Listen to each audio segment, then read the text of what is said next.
In this video, we will do a short overview of the Microsoft Excel actions in Automate. We'll walk through each of the actions to provide a little background.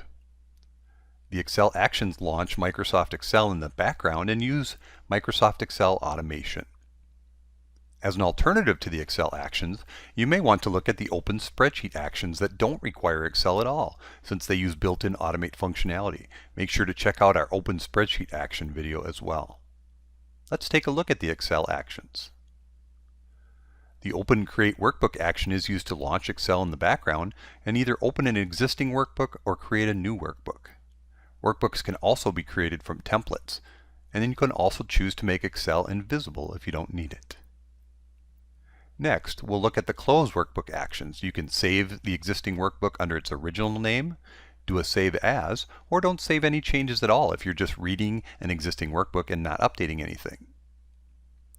The Add Worksheet action allows a new worksheet to be inserted or added to the end of an open Excel workbook.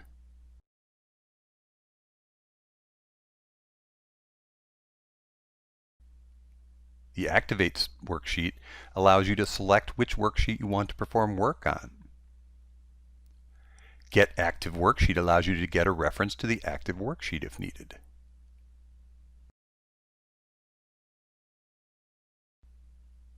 Select Cells allows you to select a single cell or a range of cells in the active worksheet.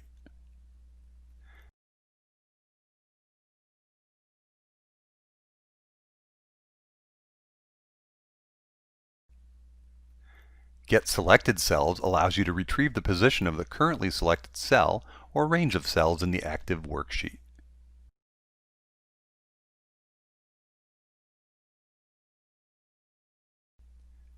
Get Cells is probably one of the actions I use the most. This allows you to retrieve the values in a single cell or range of cells. When getting a range of cells, there's an auto detection option to detect all rows.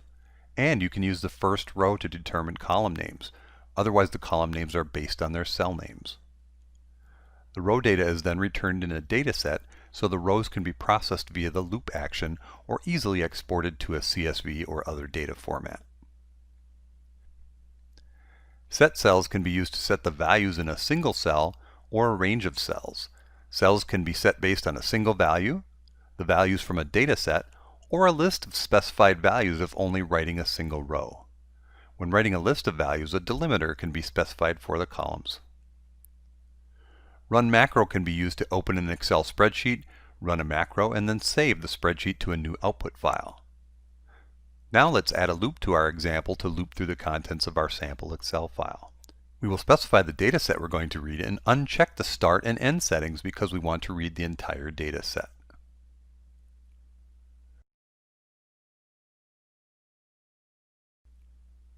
Next, we'll add a dialog box so you can see the values of the spreadsheet while we run the task.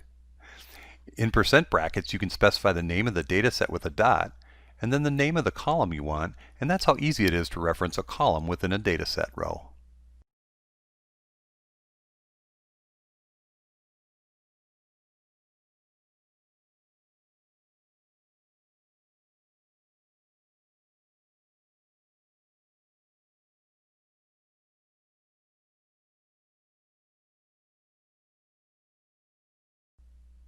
Now let's run the task to see the values in each spreadsheet row.